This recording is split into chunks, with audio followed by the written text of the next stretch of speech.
I know you need time to think. I can give you that, but not much. A day at most. No one knows about my release yet, do they? I was just about to take care of that. I'll reach out to my media contacts to clear your name. My assistant Alexander is currently handling the necessary documentation. Tomorrow, the story of the Ida visitor, falsely imprisoned by the Anchor Infinity, will become the talk of Kailo. Please, remember to add a line at the beginning of this lead news. The diplomatic representative's assistant, Shirley, was taken into Helix Bio Inc. for treatment after suffering from local environmental sickness. Clever. That way they won't dare lay a finger on your partner. Not only that, if we're going to work together, you must guarantee Shirley's safety. Get her out before the media storm hits. You know, you're actually very similar to Nanto. He made the exact same request of me, except he was worried about Aglaia. My answer to you is the same one I gave Nanto. I'll do my best to ensure her safety, but if you want a swift rescue, your best option is to partner with me. I understand your position, but we must discuss something more pressing first. Before I left, I made an agreement with Linsis. If they hadn't heard from me after 7 days, they would retrace my steps back to Ida. But that location is a trap, and today is the 7th day. Now that you broke out, Rafa is going to put the entire Brighton zone on high alert. Even if Lana is running on empty, she's still going to be breathing down our necks. What exactly is going on with this Lana? And how is Rafa using her to control Kailo? 50 years ago, Kailo constructed the Ark space station. Back then, the station's AI was called Noah. After a catastrophic incident aboard the station, Noah's servers were damaged. Then Aglaia Todd rebuilt it as Lana. From that day on, as the space base and mines were constructed, Lana spread through every vein of Kailo society. The Brighton zone, constructed atop the remnants of the Ark space station, is no exception. So, what's going on with your Hope Fleet headquarters? After Kailo established contact with Hykros, Lana soon faced a shortage of computational power.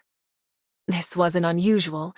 During Kailo's years of rapid reconstruction, Lana often ran into similar shortages. The reconstruction of infrastructure requires the AI's power, but in order for the AI to take over the new facilities afterward, we must increase her processing power. The same logic applies to contacting Hykros and establishing a secure channel.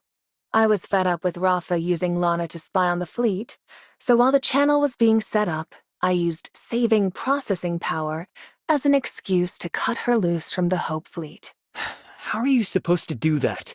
Your spaceship can't run without Lana, can it? Before Lana took control of the spaceship, or when the Kylians couldn't get AI Noah online, how do you think we managed to pilot the spaceship and explore space? Simply put, I rebooted the fleet's old systems that Lana phased out, and trained the necessary personnel. I've staked my claim. I call the shots in every sector where those systems run. I gave up the fleet's navigation and Brighton prison surveillance, made Rafa sign the agreements, and rolled out the old system across the fleet in place of Lana's. So, now that Hykros and Kailo are in touch, Lana's not keeping an eye on the Hope Fleet HQ anymore? Lana has no control over the fleet's confidential comms, provision pods, or energy transport systems when they run outside the spaceship. This is a recent change, isn't it?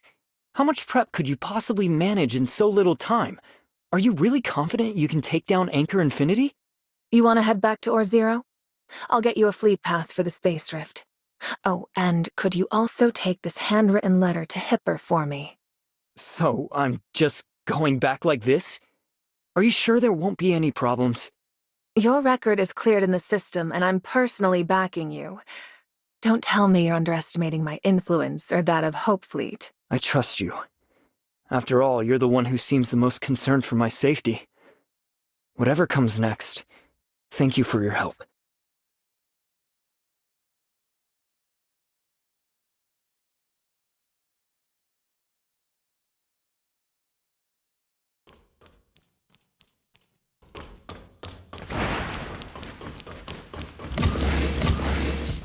Hey, Hipper. It's been a while. You? What are you doing here? I'll explain everything later. Where's Linsis? Today's the 7th day. I rushed back to check on her. She must not go to those coordinates I gave her. You look like you panicked. Once you reached the Brighton zone, Lindsys moved Helene and Carrot to a new safe house and launched a 7-day non-stop live stream. Wait, is she live streaming right now? Yes. She may have agreed quickly, but she knew the risks involved. She set up a live broadcast as a last resort, using it as her own means of self-preservation. I'll contact her immediately. Hey, what is it? I'm juggling a lot right now, so make it quick. Lindsys, it's me. I've returned safely and I'm here with Hipper. How did it all fall off? Are you dozing off on me? Where should I pinch you this time? Is that really you? Yeah. General Veronica of the Hope Fleet confirmed my identity and arranged my release. I'm free now. You can rest easy. Helene, please let Kara know that the spaceship won't be needed for now. Also, inform the others that today's plans are cancelled, and tell them I appreciate their hard work. Got it. You're finally safe. Lindsys? Lindsys! Don't worry. She was on edge for 7 days, and now that she's finally relaxed, she couldn't stop herself from dozing off. Just let her keep streaming while she sleeps. I see. She's really been through a lot. Tell me what's going on. You said the general got you out of prison? Did my letter really make it to the spaceship? And why can't Lindsys go to the coordinates you gave her? Wait, you sent a letter to Veronica's spaceship? Of course. The moment I saw you being branded a fraud, I asked the general for help. But with Lana managing the spaceship systems, I'm not sure she actually got the message. Veronica actually received the message through secret channels and came to save me. I was in the middle of a breakout, nearly surrounded by Anchor Infinity, but she arrived just in time. The general knew it better than anyone that Project Astralis was just an Anchor Infinity diversion. She must have prepared countermeasures before leaving. And more than one. Lana likely intercepted the message I sent to the general. Anything that actually got through would need a more covert channel. So that's why Veronica had me bring you this letter.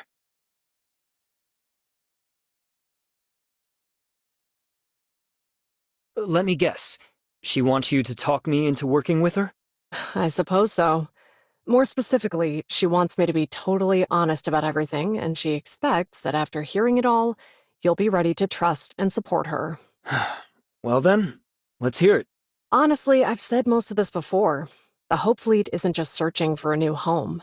From a human standpoint, it's about probing the limits of the universe. We don't care about homecoming or exploration faction. Anchor Infinity's the one dragging us into these disagreements. Whatever life the Kylians want, the Hope Fleet will help make it happen. Exploration once carried humanity aboard the distant beacon to Ida, allowing our civilization to endure. The Hope Fleet upholds that legacy.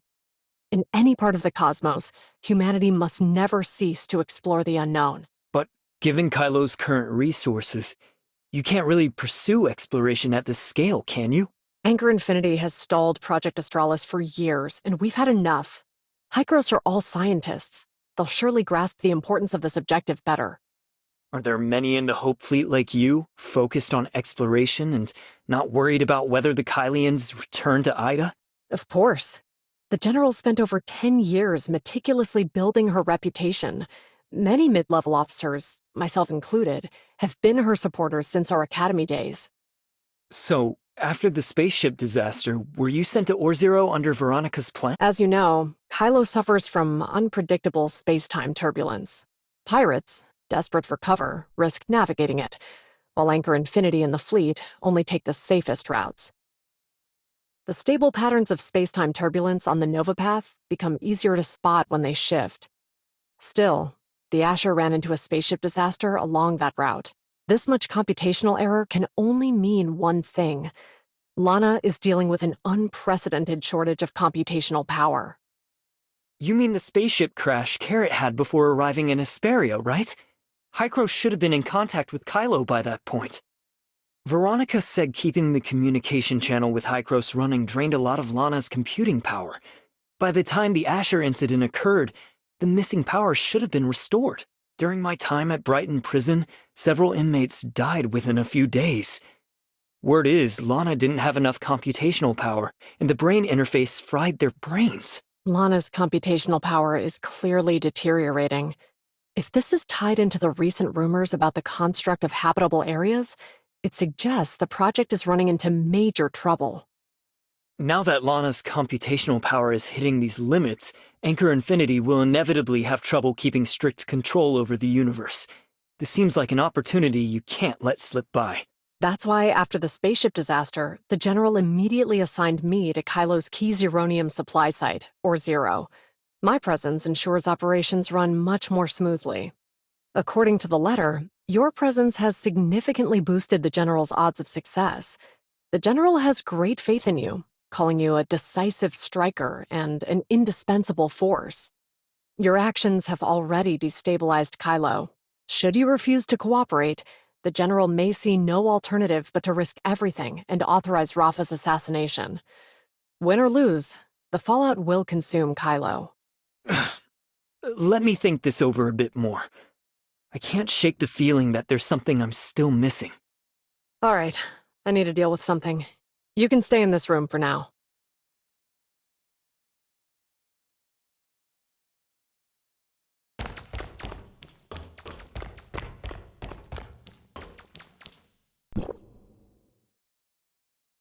Have you made up your mind about partnering with Veronica? I've considered it carefully. Cooperation is necessary, and given Rafa's hostility, we must take care of him before moving forward in Kailo. Before anything else, we have to make sure Shirley is safe. You clearly don't trust Veronica. No, it's because I trust her that I'm wary. Her talents, ambition, and strategies are unmatched, but those qualities make her the kind of person who might sacrifice others. Veronica's main goal is taking down Anchor Infinity and securing Lana's root access. Against that, how concerned do you really think she is about Shirley? If push comes to shove, she wouldn't pick Shirley. But try not to worry. I haven't had a moment of rest since arriving. Helix Bio Inc.'s machines are incredibly handy. With them, I've optimized Shirley's human-machine loop, so she can now bypass space-time turbulence interference. Lana didn't catch you, did she? Ever since you broke free, Lana's computational power has been fading. She can no longer study Shirley, and is left with nothing but a rudimentary brain-interfaced prison. What about Shirley now? I used the network to forge a copy of Shirley's consciousness and slipped it into the brain-interfaced prison, replacing the real Shirley trapped within. I originally intended to bring her here to meet you. However, after learning your plan, she decided to remain in the Helix Bio Inc.'s laboratory, both to assist your efforts and to ensure that the replicated Shirley consciousness would not be detected. If it weren't for me, Shirley wouldn't have had to go through all this. Now that she's safe, there's only one thing left to deal with. What's still bothering you? I'm considering Baggis's motives. Since I got here, I've realized this universe is riddled with space-time turbulence, and the state of the Kailian people is anything but simple. Finding Baggis on my own is nearly impossible. He must be after my half of the source code, so I've decided to deliberately expose myself and draw him out. He's not just hiding. He's vanished. I've tried to trace Baggis while staying under Lana's radar, but there's no sign of him. He doesn't seem interested in your half of the source code at all. He's actively avoiding you. Is he really hiding? Maybe he's scared you'll claim his half. Why do I feel the same way? I thought he wanted my half of the source code to open the hyperspace gate and welcome the master he mentioned. He's in Kailo. How is he supposed to open the hyperspace gate? There's no Tower of Fantasy or Gesthos, and he only holds half the source code. What if it's here? With the Ore-Zero samples Shirley provided, Hykros has already shown that Zeronium and Omnium are identical. So, Kailo has always been capable of building the Tower of Fantasy. But what about Gesthos?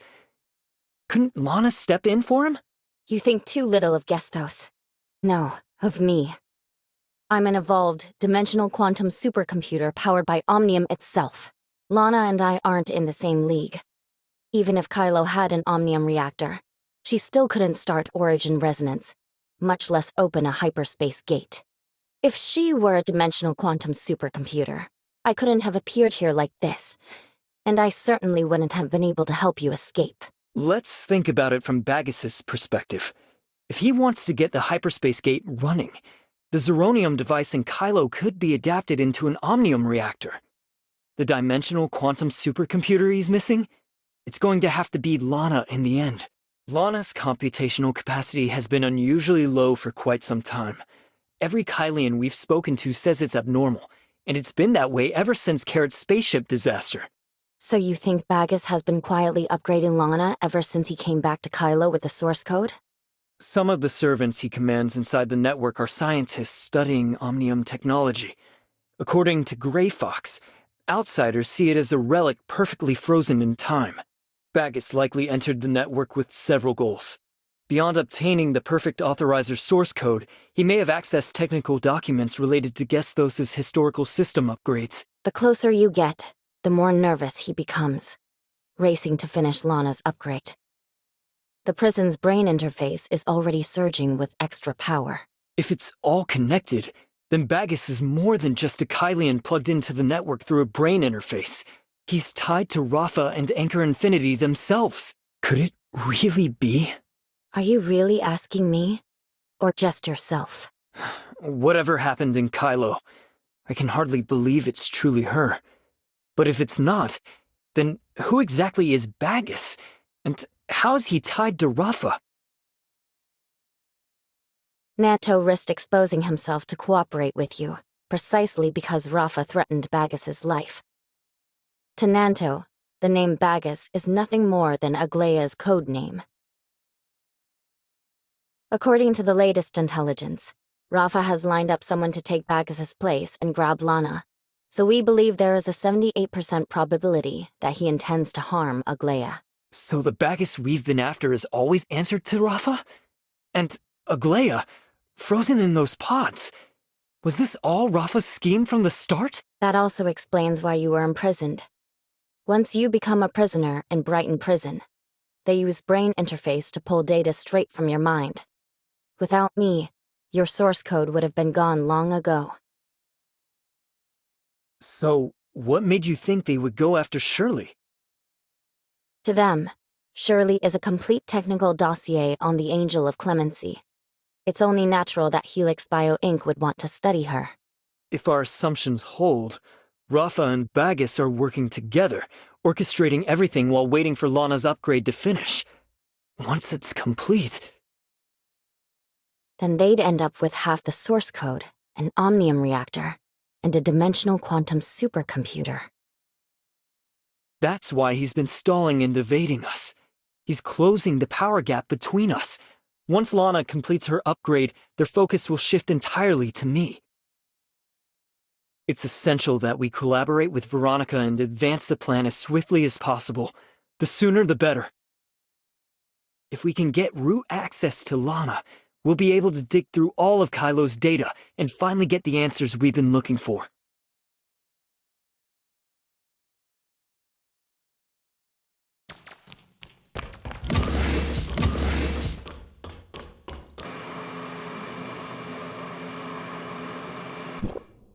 You finally figured it out? That was faster than I thought. Before we start working together, there's something I need to ask. Go ahead. Have you or Nanto investigated the cause of Lana's lack of computational power? Ah, that's your worry. When Lana's computational power dips, it usually means she's either performing system upgrades or that Anchor Infinity has initiated another large-scale project, like discovering a new mine or designing a spacecraft.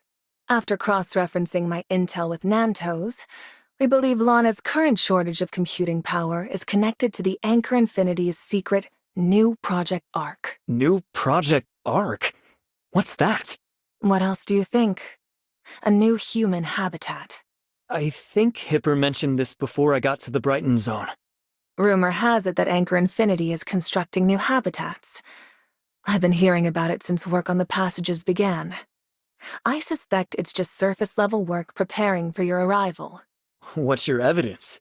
Do you have proof this habitat project doesn't exist? All of the Kylian habitats were discovered by the fleet. If this project is consuming that much of Lana's processing power, it's likely a large-scale habitat, enough to sustain at least 500,000 residents. However, in the Hope Fleet's navigation log, There are no habitats of such magnitude capable of terraforming. Want to hear my idea? You've got my attention. I suspect Lana is undergoing an unprecedented upgrade. Tell me, how much do you know about the explosion 50 years ago? Keep it short. I flunked history class. The explosion 50 years ago was a man-made accident, triggered by Gestos, a dimensional quantum supercomputer. A normal AI cannot be classified as a dimensional supercomputer. Only those with special technical upgrades qualify. Gestos was successfully modified by humans using Omnium technology. You think Lana's tapping Zeronium for an upgrade? So, about Zeronium.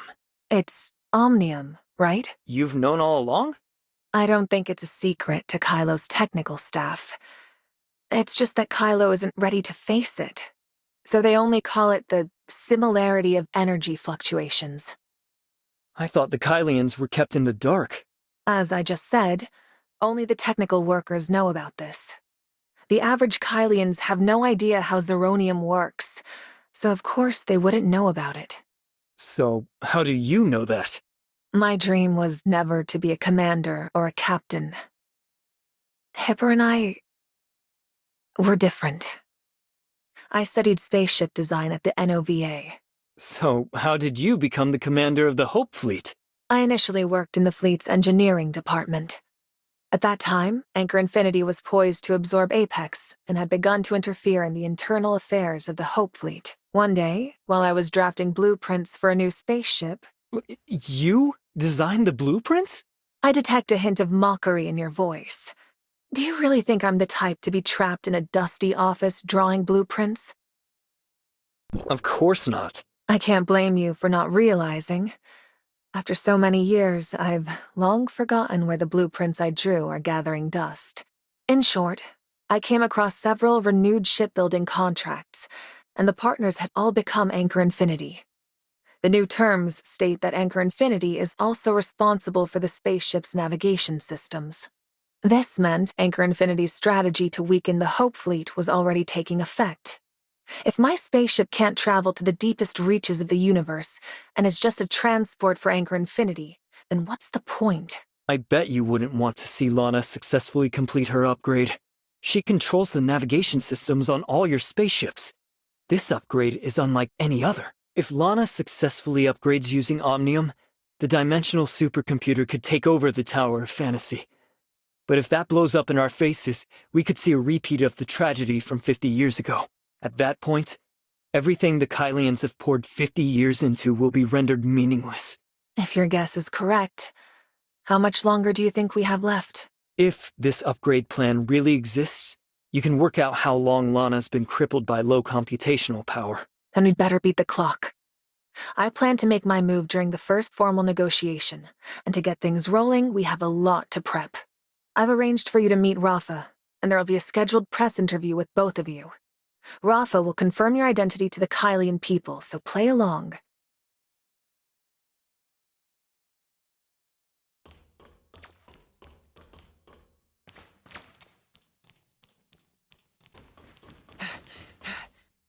Greetings, Mr. Rafa.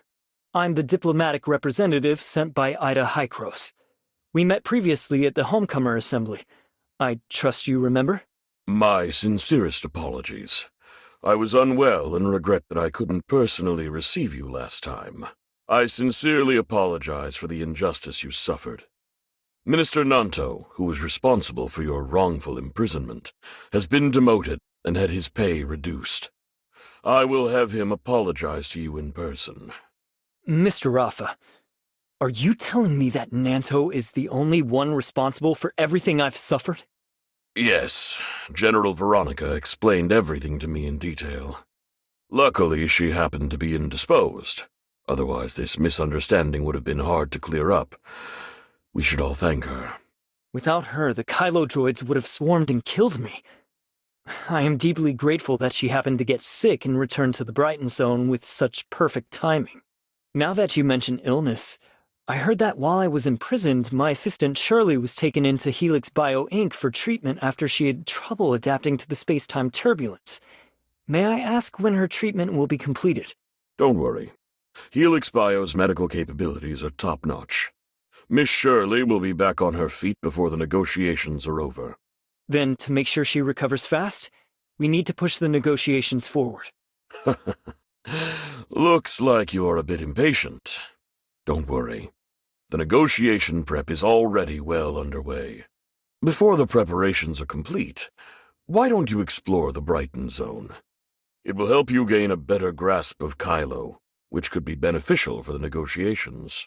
I feel that after the Homecomer Assembly and my time in prison, I've gotten a pretty good sense of Kailo. Mr. Rafa, you must attend the Anchor Infinity Zeronium quarterly summary meeting in 15 minutes. I'm really sorry. I've been feeling under the weather lately and it has delayed a lot of my work. My schedule is just too hectic. Let's take a photo first. Mr. Reporter, mind giving us a hand? All right, you two, eyes over here.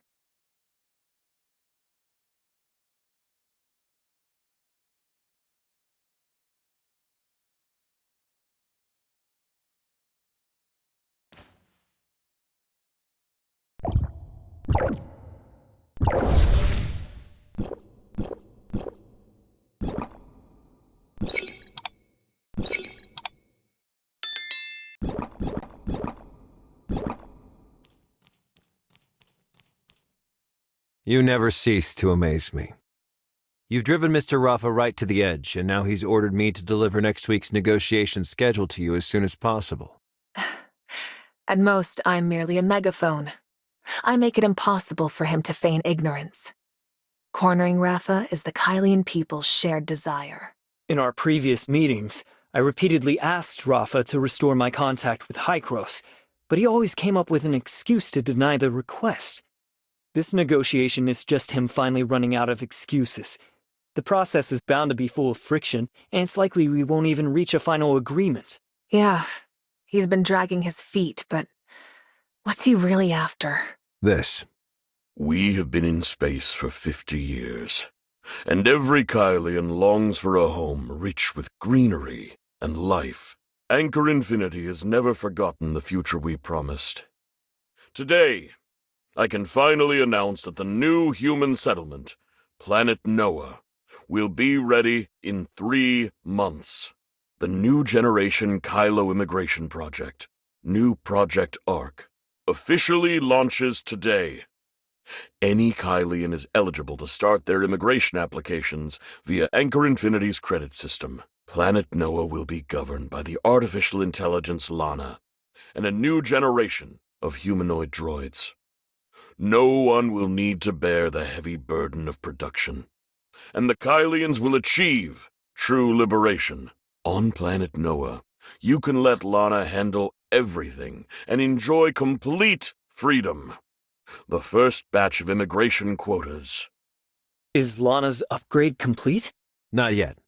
According to the intel, Lana's upgrade is also part of the Planet Noah transformation project.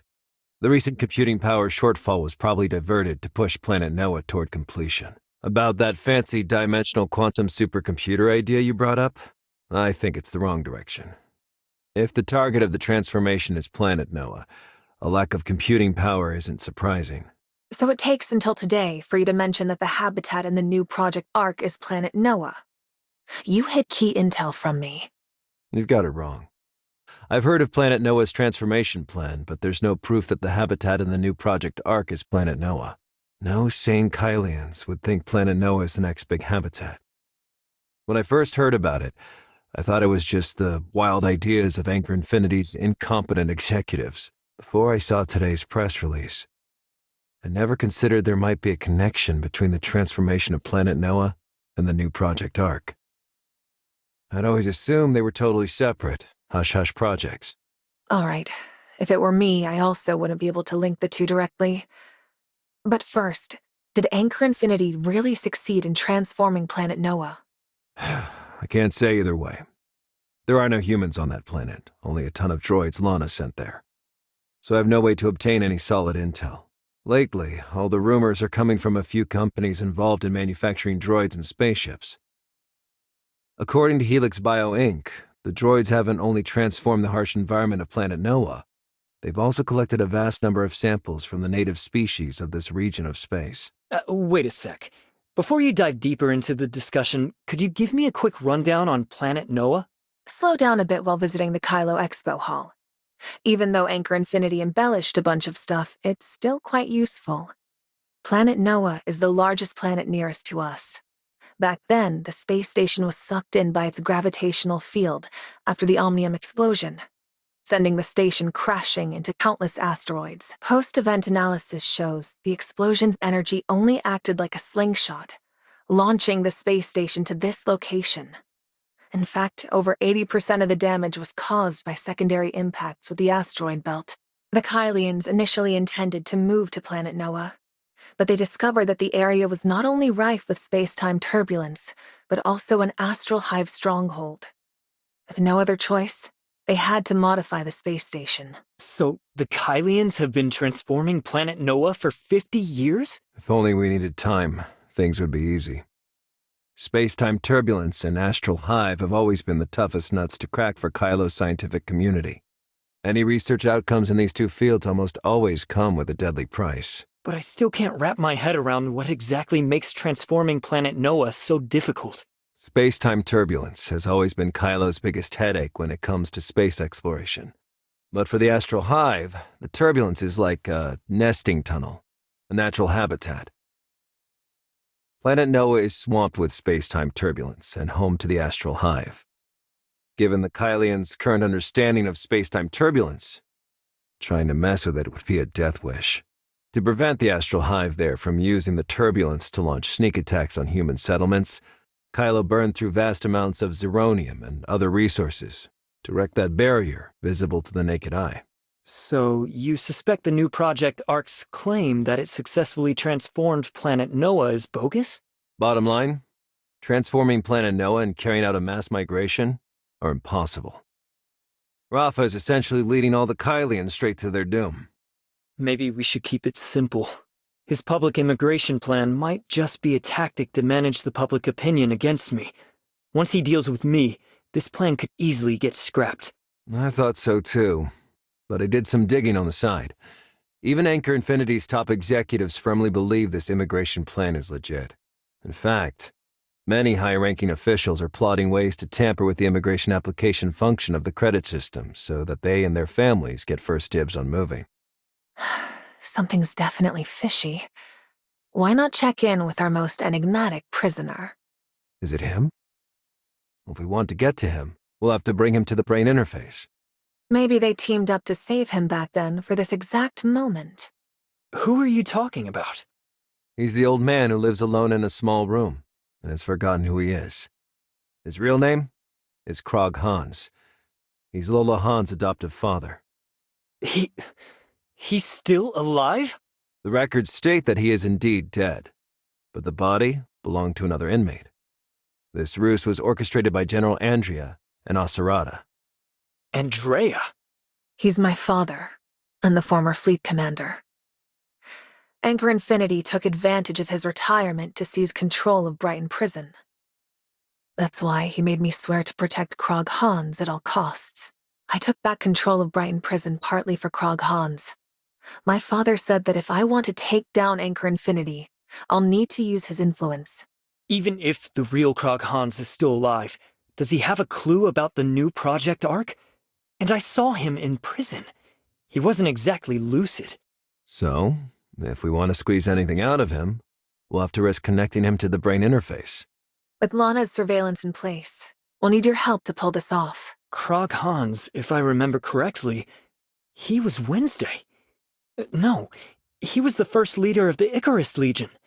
If he's really alive, that would be a major deal for the Kylians, wouldn't it?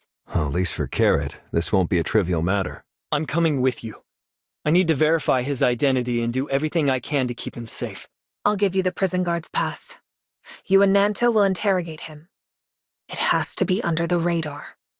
The prison is Lana's territory. And you know what to do.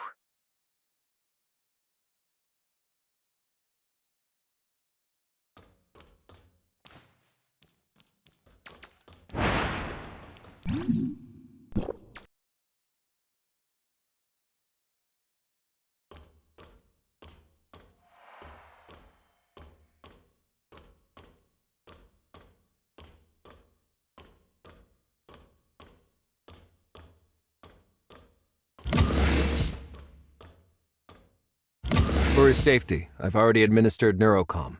You can start now. What should we do? How would I know? How did you fool Lana's medical monitoring system to bust out of prison? Tell me, how does the brain interface aid your interrogations? All we need to do is tell Lana what information we need. She'll find a way. But obviously we can't rely on her right now. Which is where you come in. All right. Could you please step aside for a bit? Looks like some kind of tech secret from Hykros. All right, I'm going to rest next door for a bit. Come find me when you've got results.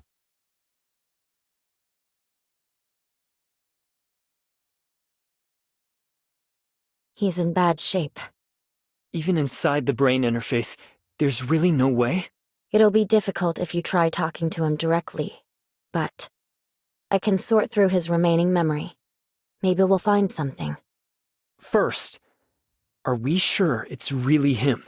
He's really Krog Hans.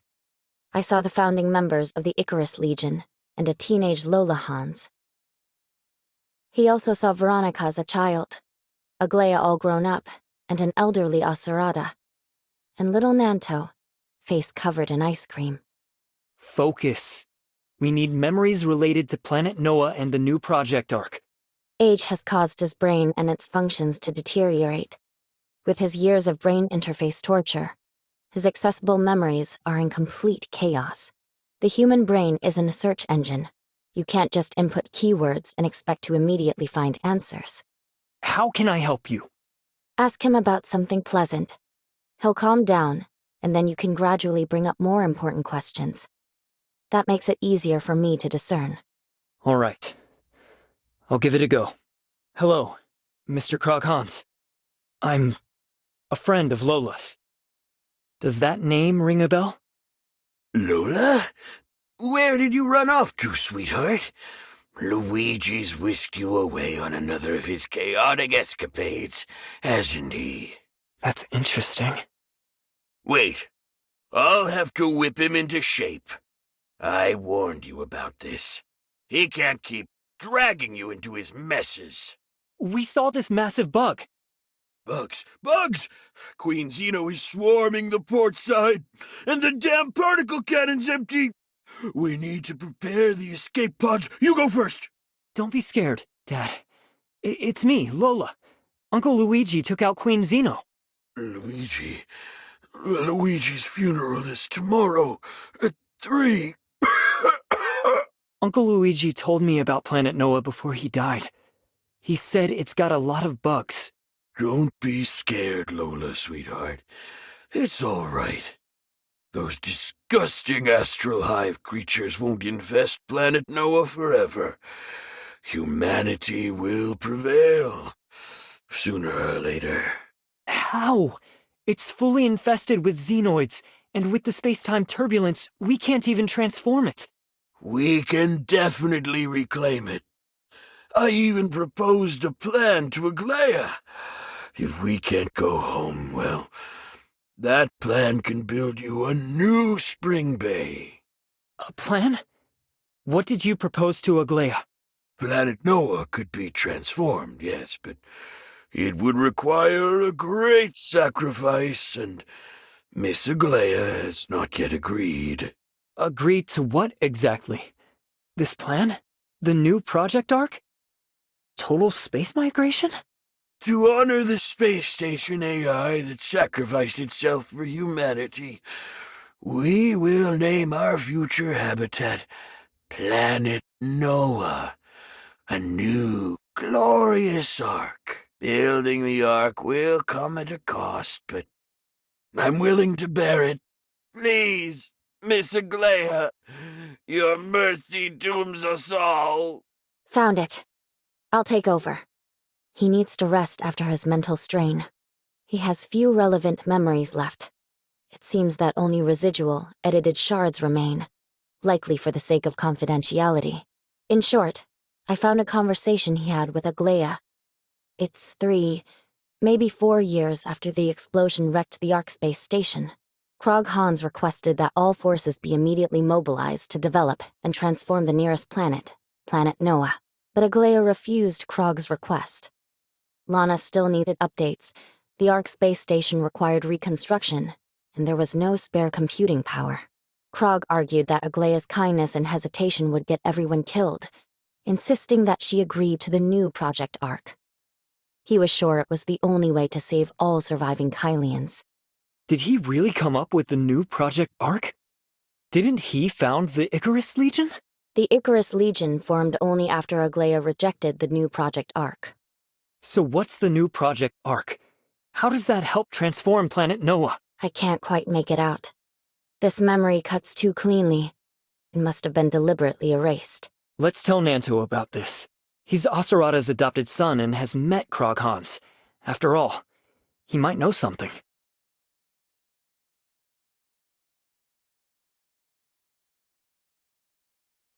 I'm just as shocked as you. Who knew the Icarus Legion's founder would turn out to have also originated the new Project Ark? Asurata entrusted everything to you before he died. Could you have overlooked something? Maybe somewhere in the archive? Given what you described and the new Project Ark's significance, if Apex had put it into motion, there's no way I wouldn't remember. I think this plan was purely hypothetical, and due to Aglaya's opposition, it never had the chance to be formally documented. Asurata never mentioned it to me either. So, we're out of leads? Aglaya has been slumbering since her body was frozen. At least, up until recently with her distress signal. In retrospect, that was exactly when Rafa was going to announce the new Project Ark. Worst case scenario, we lack intel. Obviously, that's not good. We probably don't have much time left. Meet me at this coordinate tomorrow morning at 5. Come alone. Don't let anyone, especially Lana, notice.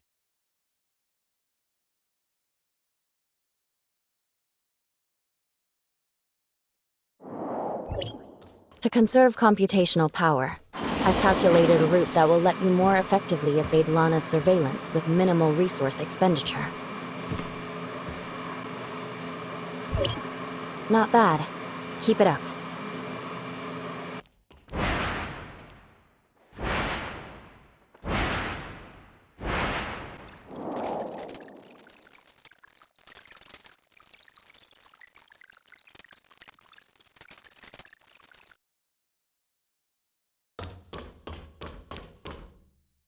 Hipper, you and the Hope Fleet aren't actually setting traps to catch people again. Are you? What's wrong? Isn't that Nanto? What is he doing here? And now that you and Aster are here, can I still slip away? I don't know. I just received General Veronica's orders and rushed over.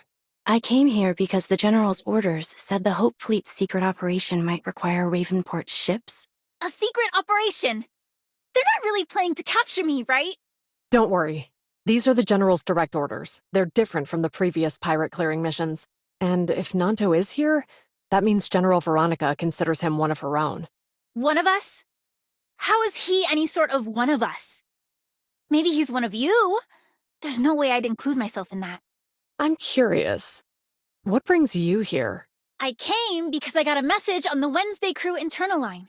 Only our people are supposed to use it? The captain was supposed to come herself, but as her mother, as her guardian, and as the first mate of the Wednesday crew, I'm here in her stead. We're probably gathered now for Anchor Infinity's new Project Ark. Huh. I've seen the plan. No one's even breaking a sweat. And Anchor Infinity thinks it's brilliant? Please. It's still all coming from Aura Zero mining. Rafa seems eager to get this plan rolling. It's probably got something to do with a diplomatic representative, too. Everyone's here. Oh, you're finally back! I was worried sick when you were captured. I didn't know whether to break you out or go live and put on a show. I appreciate all your hard work, Linsis. Welcome back. I'm just glad you're safe. Speak of the devil, diplomatic representative. Were it not for your recent actions, I'm afraid we would not be in our current situation. Thanks to General Veronica. If the Hope Fleet hadn't approved us, I would have had a way more difficult time making it out.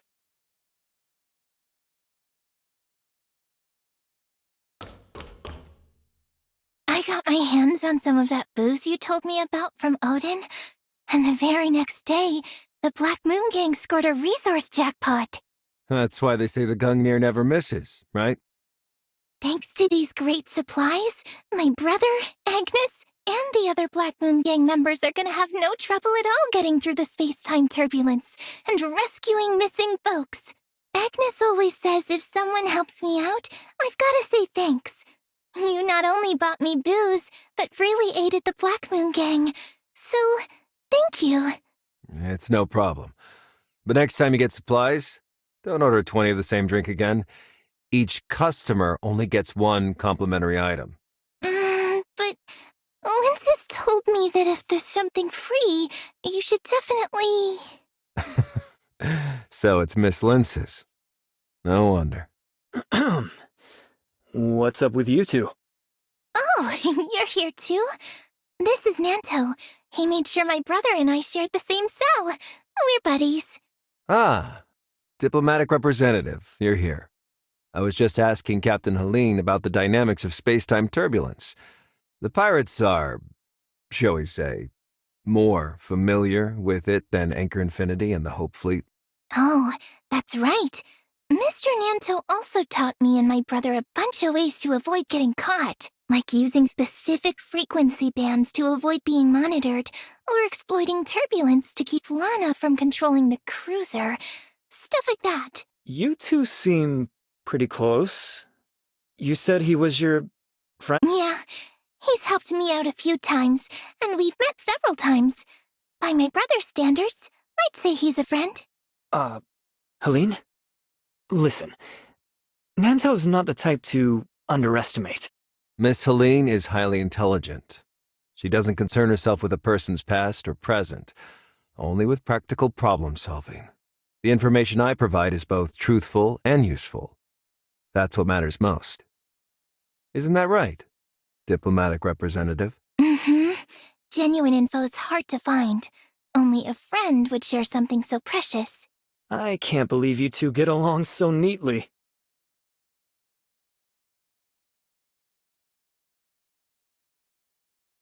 Wait, even Veronica is here? It seems everyone has arrived. General Veronica. At ease. I appreciate everyone making it here while staying under Lana's radar. I promise your efforts will not be in vain. Aren't you the damn commander of the Hope Fleet? The one who threw me in Brighton prison? The top of the bounty list. Hello, Captain Helene. I've heard quite a lot about your research into space-time turbulence, so I asked Nanto to bring you here to assist me. Did you have Nanto slip those explosives to my brother so we could break out? To be honest, that was Nanto's decision alone. While I was in charge of the prison, however, I did tell the guards to take it easy on you. Ease your suffering a bit. Yeah, prison food's not bad, and the folks were real nice and talented. Other than there not being dolls and them not letting me use the dream house, there's not much wrong with it. Well, in that case, you don't seem too morally compromised, and you're pretty strong. You might just be worthy of respect. You call me a liar every day, but suddenly she's the one worthy of respect? I really can't tell if you're being serious. You know I'm not good at all this, and I feel like you're being confusing on purpose. To bully me or something. Those are just stupid jokes. It's not my fault you can't tell what's serious and what isn't. When I saw Nanto arrive, I was already thinking about getting out of here. Hipper convinced me to stay. Now that General Veronica's here, it's way too late. First Mate Linsis, don't lose heart and don't be scared. I asked Nanto to contact you and Helene because we need your help. Nanto? How could he have contacted us? You must be mistaken, or did you take over Odin's Tavern? The underground pirate radio station at Odin's Tavern is an independent, encrypted server. Even if Anchor Infinity controls Lana, they can't control the station. Wednesday Crew, the one you're with, was originally the Icarus Legion, sponsored by Apex. I'm Asurada's foster child, and after his death, I secretly inherited the radio station. Bullshit! You really expect me to believe that? Linsis, I know this is hard for you to believe, but it's true. Just ask the diplomatic representative. I didn't believe it either at first, but it's true. Scorpion proved it when I was in Brighton prison. Laurence was originally tasked by Nanto to rescue Granny Lola, but his ambition got the better of him. A rescue mission became murder, inciting the pirates against the fleet. I'm still not convinced. You believe in what Granny Lola's foster father, Old Hans, said, right? He's not dead. He's been interned in Brighton prison this whole time. It's true. Back then, the Hope Fleet and Apex worked together to save his life, then changed his identity and hid him in prison. If he's still alive... I understand that processing this can take time. Linces take however long you need. If you still refuse to trust Nanto, then you'll have to trust me instead. We are here to overthrow Anchor Infinity. If you wish to be a part of that plan, remain here. If you really object to the stance Nanto and I have taken, you can leave now. I promise you won't be hassled by anyone, and if the plan fails, you won't be held responsible. You think you can overthrow Anchor Infinity without me? I can't back down after everything I've sunk into this. Besides, without a savvy merchant on your side, you won't stand a chance. You're indispensable for our plans. That's why I specifically told Nanto that you must be the one to represent Wednesday Crew. What's the plan? Spill it. It seems everyone's in agreement, so I may now discuss Project Anchor in detail, along with each of your responsibilities within it. As you know, Anchor Infinity relies on Lana for comprehensive surveillance of all settlements not affected by space-time turbulence. Our plan is to surround and seize the Brighton zone on negotiation day. The fleet systems all depend on Lana. We won't be able to control the spaceships approaching the Brighton zone without space-time turbulence blocking her, of which Brighton has the least. So, our fleet will assemble on the outskirts of Brighton Prison, the only area of space-time turbulence in the Brighton zone. There's our cover. But even if we reach the prison perimeter, we'll still have to breach a ton of security. How are we supposed to do that? An extra-large space rift. I quietly set up its activation anchors along Anchor Infinity's approved route in the last long-range exploration. The outermost anchor covers the wood belt. The wood belt is both covered by overlapping space-time turbulence and spacious enough to accommodate our ships. If we've arranged our anchor points properly, travel to the Brighton zone should be simple. After the spaceship exits the turbulence, Lana's system takeover leaves a time window just long enough to open the space rift. If done correctly, the ship can fold through the space-time turbulence and emerge directly in the prison turbulence zone. Opening an extra-large space rift would consume an enormous amount of zeronium. The previous commander's Project Astralis failed due to excessive energy usage, you know. They developed this space rift tech a long while ago, but it threatened to upend Anchor's control of the Hope Fleet. That's why they decided to terminate Project Astralis early. I've been steadily acquiring sections of Ore Zero. That, plus the efficiency of the new tech, will ensure that we reach the prison's turbulence zone. I suspected there was a big buyer for years now, but they were too slippery to track. Turns out, it was you. I thought you were just Anchor Infinity's dog, but you've got some tricks up your sleeve, huh? Apologies, General. She's blunt. It was not her intention to offend. Worry not. I find First Mate Linces quite amusing. Speaking of which, I wanted to ask you, the Ore Zero I've acquired varies wildly in quality. I need you to procure a batch of high-grade ore, as well as a team of smelters. That can be negotiated. You've got the right person. Also, I heard that Granny Lola left her inheritance to you, including a set of Nova Path maps. And as for the intricacies of space-time turbulences, your pirates know far more than the fleet. To finalize the plan, I need you and Helene to chart 2 more routes. One as a backup, and another for safe retreat in case something goes awry. Leave it to me. If you want to tempt fate, I can plot an extra route that skirts the space-time turbulence. Damn, I'll even run through its center. No one will even get close to catching you. One last thing I must ask of you, Captain Helene. Your Black Moon crew is quite adept at navigating the turbulence. If anything goes wrong, we may need you to pilot the spaceship and relay messages. That shouldn't be too big an issue. I'll need to talk with Agnes before I can tell you for sure. Next is preparing the spaceships and personnel. Hipper, Aster, you haven't forgotten what we discussed at the Academy, have you? Of course not.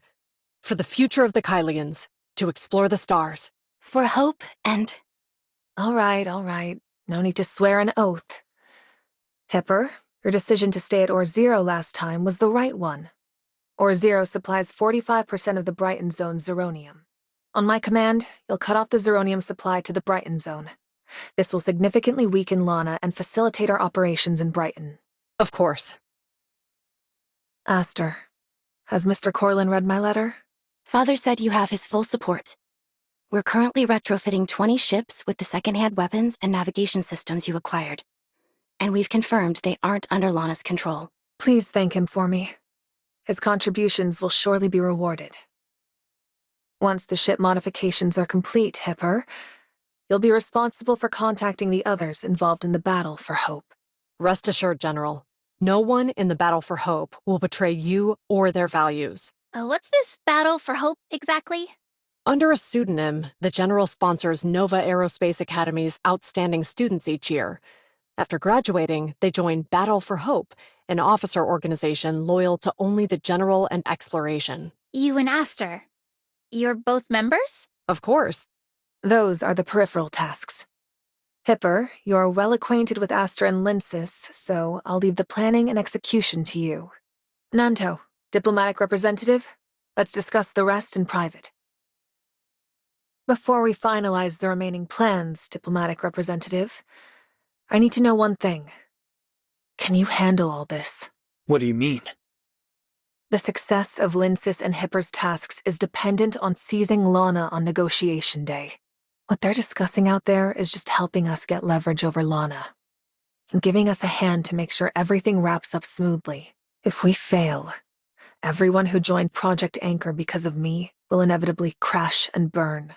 Whoever controls Lana will not allow anyone to leave the Brighton Zone unscathed, and they'll erase the Hope Fleet from Kailo's history. So, you need me to prove that we can succeed?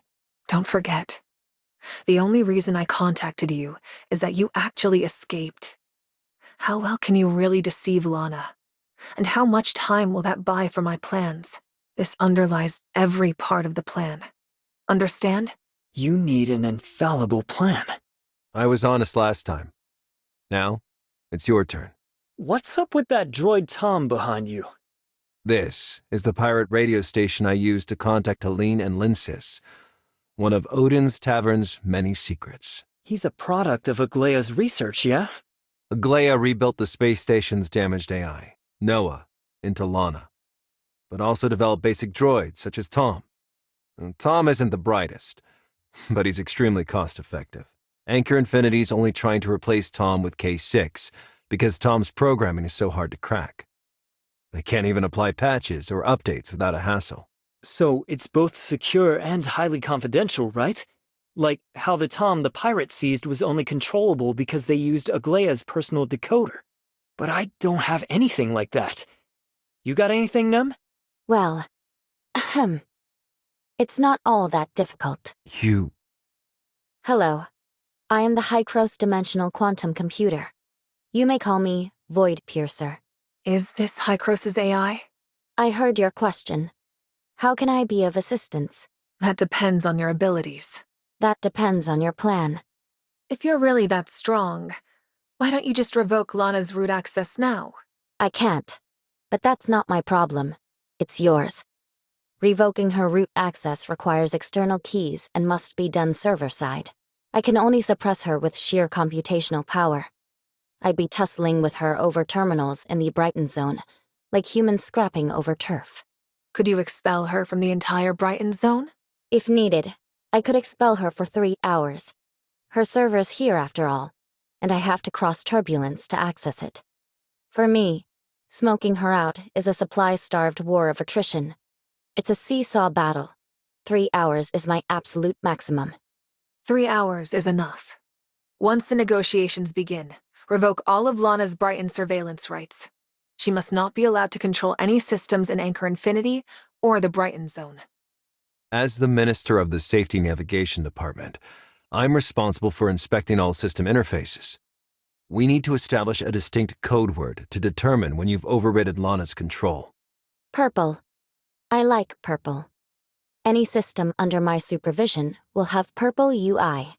Noted. Once I confirm all systems are under your control, I'll immediately alert the fleet forces Veronica prepared to advance, and open the Brighton zone to receive them. And as for the rest of Anchor Infinity's forces? The Brighton zone relies heavily on droids. If their systems are taken over by Voidpiercer, they won't follow Anchor Infinity's commands. And as for the others, I'll handle them. Everyone has weaknesses. For most, they're tied to self-interest. The rest are, at the very least, scared of death.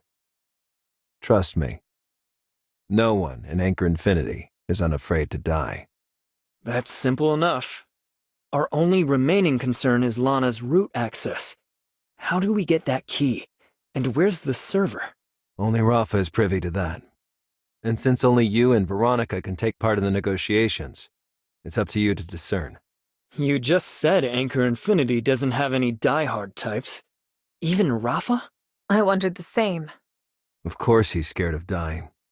That's why he's managed to survive this long. What do you mean? Of Anchor Infinity's many businesses, Helix Bio is special. Which is why you've met with, of all people, Mr. Joe Hamilton of Helix Bio. Helix Bio's importance stems from Rafa's fear of death. A brush with Starstone syndrome left him with some complications. He's kept up substantial funding to Helix Bio ever since. That makes this easy then. Naturally, he's afraid of dying, just like everyone else. But threatening him with death to hand over Lana may be less foolproof than you'd think. You mean, what if he values Lana more? Lana does represent the power to rule Kailo, after all. If we can't get that key, then we have 3 hours to find the server and destroy it. Isn't this plan a little optimistic? What if we can't find the server? What if it has backups? I'll do my best to uncover the server's location before the negotiations begin. And if we haven't located it after 3 hours, we'll cut off all Zeronium supplies, halt all spaceship movements, and sever the connections between the Brighton zone and the outside world until we do. Logically, Lana's server should have a backup power source. If the power supply is cut, the backup would automatically kick in, theoretically revealing her location. If you can't find the key, destroy her servers and rebuild them so I can temporarily seize the Brighton zone. I'll find the key. Thank you for your concern, Hykros. In summary, on negotiation day, Nem will create a 3-hour Lana-free window. We'll use that to take control of the Brighton zone, forcing Rafa to comply. In the best-case scenario, Rafa cooperates and hands over the key, we locate Lana's server within 3 hours, and we use the key to rewrite Lana's root access. Worst-case scenario, Rafa refuses to cooperate. We'd have no key and no way to locate the server, leaving us no choice but to shut down all power and seal off the Brighton zone. We'll need to locate Lana's server and destroy her, then rebuild it for Voidpiercer. But what will Kailo do before the server is restored? Best to avoid the worst-case scenario.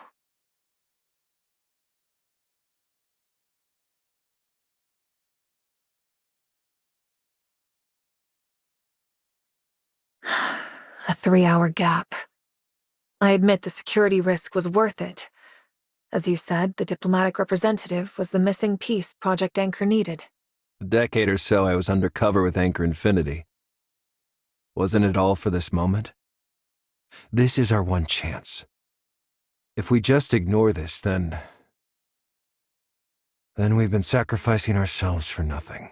The risks are negligible considering what the diplomatic representative is bringing to this project. The resources, the success. You finally stand where I once stood. You mean? 2 years ago, I took a substantial risk inviting you to collaborate on Project Anchor. Risk. You were more than confident back then, General. You laid out 10 years of pirate clearing data just to force me to admit that I'd been paying lip service to Rafa and protecting Wednesday crew. The prison is packed to the brim, but the pirates are like a hydra. The more you cut off, the more grow in their stead. Wednesday crew always manages to survive. and the homecomers eliminated always match Lana's calculations. However, these only confirmed my suspicion that someone in Anchor Infinity was protecting the homecomers. What convinced me that this protector was you went back far longer. What joke are you trying to pull, General? At a dinner at Acerada's, you made your first public appearance. Apex's unflappable heir, just 12 years old, trying so hard to maintain composure. General? You fooled everyone. Everyone but me, that is. I was standing right behind the podium. I saw you shakily clenching Acerada's tailcoat. You put up a facade of independence and maturity, but in reality you were just a fledgling who hadn't learned to fly yet, sitting in Acerada's pocket. So when I heard from my father that you killed Acerada at just 15, that you had sided with Rafa, I couldn't see that version of you as a traitor. You're unusually roundabout today. We don't have the time for a trip down memory lane, General. I took that risk with you, partly because we need each other, and partly because I know who you used to be. You aren't the type to side with Rafa, but you can't blindly trust that Aiden the way I trusted you back then. Their perpetual disagreement with Bagus puts Aglaia at far too much risk for that. Yes, this Aiden can help us complete Project Anchor and naturally assist you in rescuing Aglaia. But if Aglaia really is the Bagus they're looking for... My aunt would never do what they're accusing her of. I admit I can't fully trust the diplomatic representative, but I can trust her. So you really think the Aiden got the wrong person? A name isn't solid. If the diplomatic representative has other clues, they'll at least figure that much. Audie has already calculated a 95% chance of them picking the wrong person. But what about the other 5%? Surely you're not worried about me, General. You're concerned for Kailo's future, correct? Before today, I wasn't worried. You've always been the best at solving problems. You took 5 days to decide to write to me because you had to comb through every possible outcome. But Void Piercer's display of power just now is enough to completely reshape Kailo's future. Even if Project Anchor fails, I believe Ida can still influence the situation in Kailo. We hadn't considered this in any previous scenarios. Perhaps Ida has been deliberately concealing their strength in earlier communications, just waiting for us to slip up. I invited you to work with me because I believed in your bond with Acerada. But now, I'm worried you might lose your head over it. One wrong move, and all of Kailo pays for our mistakes. Rest assured, General. If it really is that 5%, I promise I'll handle it alone. It won't affect Kailo's future. Determination alone isn't enough to convince me. As an unfit Apex heir, I should at least restore Apex enough to deliver it to Aglaia intact. To that end, I'm forced to cooperate with the diplomatic representative. If the diplomatic representative still insists that the Bagus thereafter is Aglaia, then I owe the Tot family my life. And that is a debt I must repay. If it truly came to that, Aiden wouldn't want this bad blood to continue. I'll ensure it isn't pursued once you're gone. Trading a single life for Kailo's long-term stability is quite a bargain, I admit. Of course, I still hope the diplomatic representative realizes sooner rather than later that they're in the wrong. Negotiations start in a week. I have to get going.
Are you nervous? Huh? It's a press conference. The last time you attended one with Nanto, it ended less than pleasantly, shall we say. I wouldn't just say it was less than pleasant. It was clearly arranged by Nanto on Rafa's orders, but people assume it's my mistake. I'm not letting anyone pull my strings this time. It sounds like you've prepared a splendid speech. You will surely introduce Ida beautifully, as it deserves. Do you really think Ida's all that great? I've never lived on Ida. My memories of it pull from fiction. Even the homecomers most eager to find Ida are merely searching for a fantasy of it. Ida is, well, at best, a vague symbol of nostalgia. Just what are you trying to say? As someone who was really there, the Ida you speak of is precisely the Ida the Kylians envision. And now, I need an Ida that will charm and captivate all those Kylians.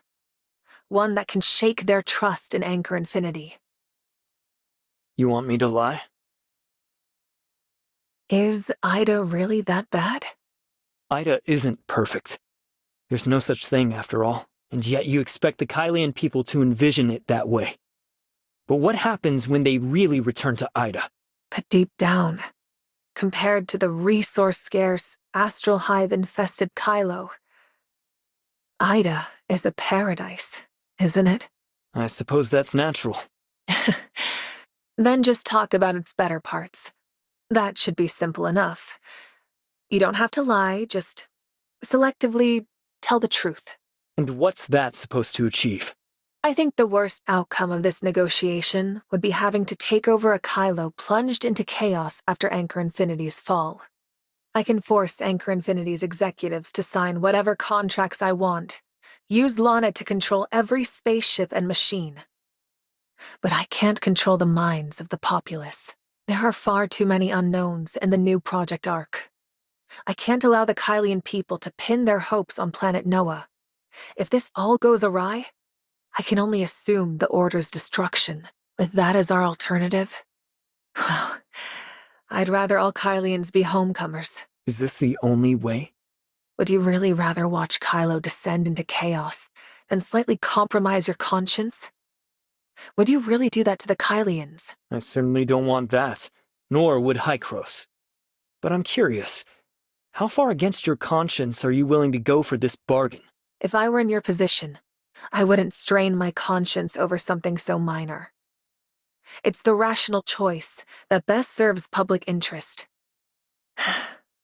But if you were in my shoes, I'm afraid your conscience would have killed you far more efficiently than any assassin.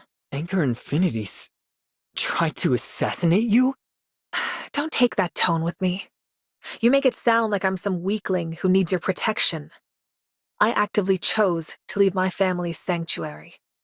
It was only by my own prowess and hard-fought competition that I won command of the fleet destined to drown in the universe. Drown? That's a far cry from the Hope Fleet's legendary reputation, isn't it? I've revitalized the Hope Fleet once ravaged by Anchor Infinity. I was born to be its commander. Only I can complete Project Astralis, fulfilling the hopes of so many.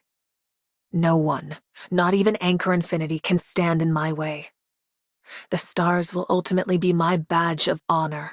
You're even stronger than I thought, and terrifying, no less. I appreciate the compliment. Now it's your turn to take the stage, Ida Visitor.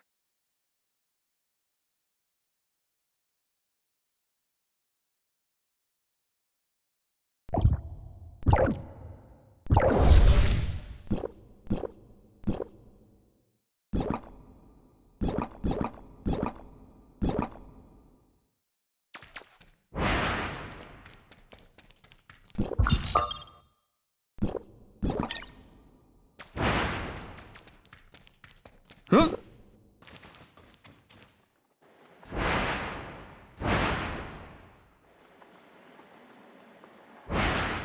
Huh?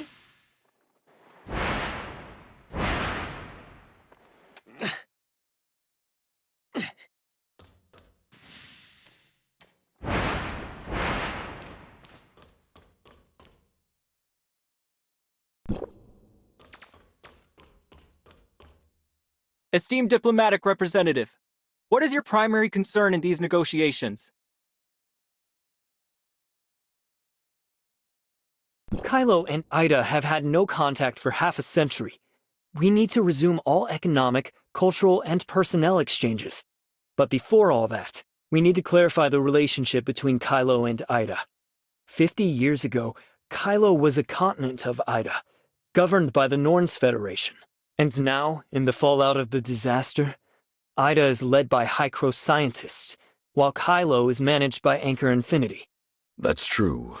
Things have certainly changed. We need to redefine our relationship. Do we really? Despite my well-trodden spaceship crash and wrongful imprisonment, I can't help but feel fortunate, because during that whole mess, I met so many Kylians who spoke the same language as me, who shared so many of my perspectives. I believe that there are more similarities than differences between the Idans and Kylians. We all have our goals and grievances. We're all survivors of the same disaster, all honoring our dead, all struggling to persevere, and all, ultimately, restoring the order we lost long ago. But the Kylians could have avoided that disaster. If it weren't for that Tower of Fantasy, there wouldn't— What-ifs are irrelevant. The fact is, both Kylians and Idans are survivors. I can't just continue to highlight our differences when we're so fundamentally united. This is only our first negotiation. 50 years is a long time, after all. We have a myriad of issues to discuss, so it's best to start slowly. But most importantly here is the relationship between Kailo and Ida. What kind of interactions will we have in the future? And how will those shape our communication? Relationships are mutual. If the Kylians are willing to maintain a friendly and open attitude, so too are the Idans. Your understanding is appreciated. Thank you both for your responses. I hope today's negotiations will prove fruitful.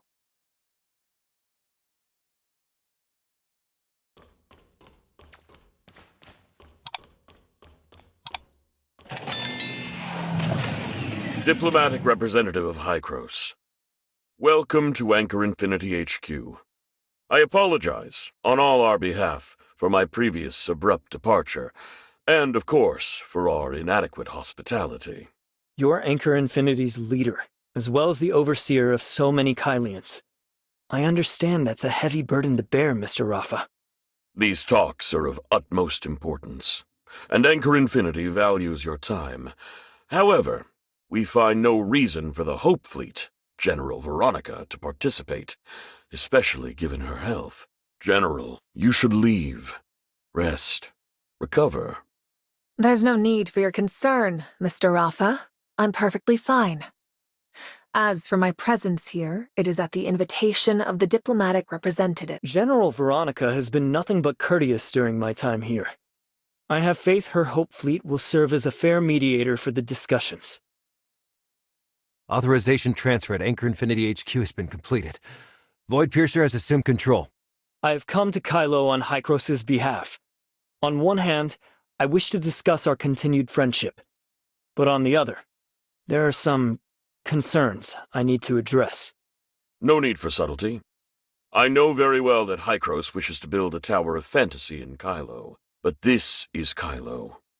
We've long since burned our bridges with Ida. You've been in Kailo long enough, Representative, to know that we've separated like this because of that explosion. To us, Omnium represents only disaster and death.